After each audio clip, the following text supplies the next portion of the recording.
Howdy folks, today we're going to go ahead and talk about the cardiovascular system and how we're going to control it. So with the cardiovascular system, we're talking about how we're going to go ahead and get not just oxygen, but nutrients, carbs, fats, proteins, and micronutrients to the cells we're interested in. We're going to be removing carbon dioxide and other waste products, aka those wonderful protons and metabolites. We're going to be transporting hormones and other molecules along with using this fluid to help balance our temperature throughout the body and to make sure that we're getting fluids where they're needed. We're also going to use this to help deal with buffering those acids that we're going to be producing from anaerobic metabolism, and then how this is going to be important for just overall typical immune function. So, our cardiovascular system is made up of three major elements. First, we have the pump. The pump is your heart. The second we have are going to be all of the pipes. The pipes are our veins, venules, arteries, arterioles, and capillaries. And then finally, we have the fluid. And the fluid is blood. So the heart is what's going to pump the blood through those pipes. And it turns out we're going to match the blood flow to the area based upon the metabolic demands. So if you happen to be exercising, we're going to start sending more and more blood to the area. Now, it doesn't mean we're going to do it perfectly, because that's when we're not getting enough oxygen to the area. We're going to have to use anaerobic metabolism, but we're going to be doing our best to always regulate the system tightly to make sure everything's working like it should. So let's talk about the pump. Now, the heart is made up of those four chambers, which you guys should be pretty familiar of. Our right and left atria, our right and left ventricles. The left ventricle is one that pumps blood through the body. The right ventricle is one that pumps it through your lungs. That's why the left is going to be the thickest and most muscular. Now, we then have our pericardium, which will be the outside, the pericardial cavity, and then the fluid. Just be familiar with it. And when we're talking about pumping the blood through the heart, the atrias are going to fill their respective ventricles. Now, that right ventricle is going to go ahead and pump through into our pulmonary arteries, which is going to go to our lungs. From there, it comes back through the pulmonary veins into the left atria. Then from there, it's going to go through the heart and then pump on out. Just be aware of this wonderful flow from one to the next. And that once we get into the middle of the heart, now we have the myocardium. This is the actual muscle. Now, the myocardium is made up of pretty much only type 1 muscle fiber. It is only type 1 muscle fiber, and it has some interesting properties when you compare it to normal skeletal muscle, like we talked a little bit about earlier. So the left ventricle in a normal healthy heart is going to be the thickest chamber, because that's the one that has to pump the blood to the entire body. As we go through and do exercise, we're going to see that we hypertrophy. We're going to both increase the chamber size, and we're going to be increasing the chamber thickness whenever we're doing good productive training. Now, there's certain situations with disease where now we might have a thickening of the myocardium, but no increase inside of the ventricle diameter that's going to hold blood, and then potentially even have concentric hypertrophy, which is very rare, and that is unfortunately a genetic error that typically leads to sudden death. So when we're talking about these adaptations to the heart, myocardial hypertrophy is not a bad thing if it happens to be something that increases performance. Now, eccentric hypertrophy of the heart is really when we're increasing the size of that chamber, which is a good thing, again, for performance, but it doesn't always happen for individuals, and that's when we're talking disease state. Now, how's that myocardium different? Well, it turns out it's really highly capillary dense, has a huge amount of mitochondria, and like skeletal muscle, it's also striated. Now, obviously, we want our heart to stay aerobic. When the heart goes anaerobic, that's referred to as a heart attack, and that's a bad thing. We want to avoid that as much as we can. And then what's really interesting is that the signal from one individual heart muscle fiber can jump to another one via what's known as intercalated discs. Now, the desmosomes are going to be what holds these cells together, and the gap junction is literally where it's a little opening from the one to the next that's going to allow the energy to jump from one to another. What's also important to understand is calcium is going to cycle differently inside of the myocardium, and that's going to give us what's known as a plateau potential, which allows us to have a full contraction each time and a full relaxation each time of the entire heart tissue, as opposed to with muscle tissue, we can get ourselves just a twitch and then work our way all the way up to tetanus. So, some key differences that we're going to have between the two. Make sure that you guys are going to go ahead and familiarize yourself with it.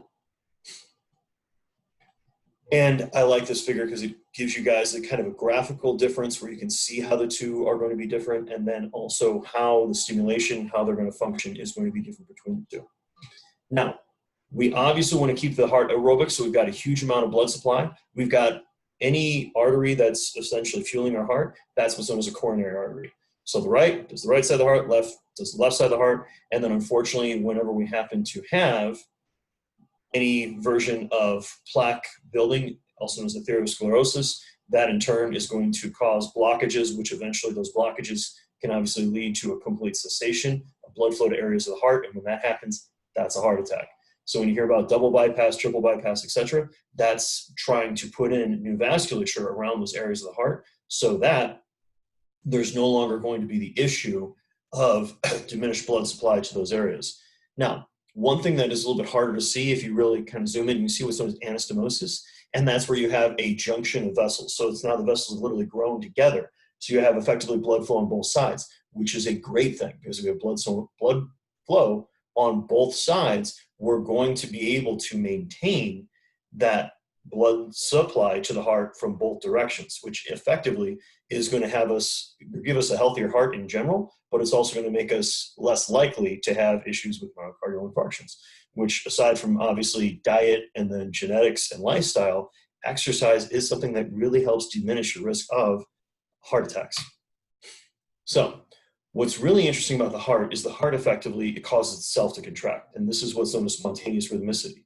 Now, this is where the heart is going to generate its own signal, and this signal is going to obviously proliferate through and cause a full contraction, full relaxation. Now, the normal pacemaker of the heart is what's known as a sinoatrial node, SA node. Now, from there, that signal that the SA node is generated is going to go through those gap junctions through all of the myocardium of the right and left atria, also through the Bachmann bundle, which kind of helps that transmit through, but that's not really necessary for this class. It will then meet what's known as the atrioventricular node, AV node.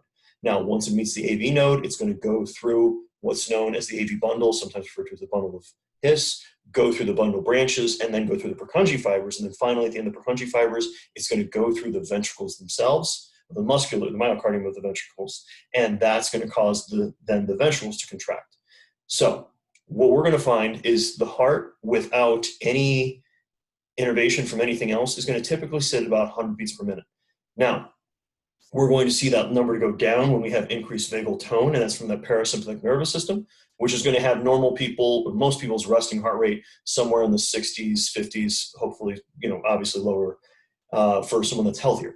Now, whereas whenever we drop in epinephrine for the sympathetic side, now we're going to increase heart rate, and now we're talking about heart rates that are going to be well over 100. So this is the graphical version of what I just talked through. So we can see how we have the SA node at the top and the right ventricle, which is going to go ahead and proliferate on through, the right atria, which is going to proliferate through the atrias, get to the AV node, go down the AV bundle, also as the bundle of His, go down the bundle branches, and then through the Purkinje fibers and the myocardium. So this is important because the AV node and the AV bundle is going to delay the signal a little bit. So we're going to have atria contract, ventricles contract, atria contract, ventricles contract. So that way the two are never contracting at the same time because the atria are so much weaker than the ventricles, they're not going to be able to overpower them. And really the atria are just there to kind of top off the ventricles before they contract in the first place. So this is that example when we talked about vagal tone and how that's going to go ahead and give us a lower resting heart rate, and then how we're going to go into more sympathetic tone. So now we're talking about using epinephrine and otherwise, which is going to start to really ramp up that heart rate to where we're going to be able to get it up to the top heart rate. Now, what's really interesting is a resting heart rate that's lower in a healthy individual is a really good indicator that someone is going to have a much healthier heart. So individuals that are in really good condition, otherwise, it's not unheard of to see a resting heart rate that might be all the way into the 30s. Now, once we go ahead and release that epinephrine, this is going to increase contractility of the heart along with increase that heart rate in general. Now, this is an endocrine effect, so once we dump that epinephrine in, we're going to be ramped up for a decent amount of time. That's why it's hard to calm yourself down when you're really nervous or otherwise before you have to give a speech or something along those lines, because it turns out the system is meant to be hormonal, whereas parasympathetic tone That's where you can focus on things like breathing, meditation, or otherwise to try to get yourself to calm down and recenter. But that still can be quite the challenge. Now, when we're going to look at the electrical conduction of the heart, this is what's known as an electrical cardiogram, ECG. So a number of leads are put up on the arms, legs, along with across the chest, and that's going to give us information as to how the heart depolarizes if we have normal, healthy functioning. So the P wave is when the atria is depolarizing. The QRS complex is when the ventricles are depolarizing and the atria is repolarizing, and the T wave is when the ventricle is repolarizing. So notice there's that lag between the P wave and the QRS complex. That's when the signal is going through the AV node, AV bundle, bundle branches, Purkinje fibers, and then once we get to the musculature of the ventricles, we get the QRS complex. So this is a normal rhythm for the heart. This is electrical components of the heart, not mechanical. Got to be careful that you understand there's a difference there. And there's a number of basic arrhythmias you can have. We're not going to go too far into this class. Bradycardia is someone that has a very low heart rate, which is fine if you're an exercise or a healthy individual, but it's bad if you happen to be getting close to heart failure and the heart can't really hold on very well. Tachycardia is going to be a heart rate of over 100 beats per minute. That's fine for exercising, but if you're just sitting there freaking out, that's not good. That could be due to things like hyperthyroidism and a number of other issues. Premature ventricular contraction is effectively going to be your heart skipping a beat. That does actually happen on occasion.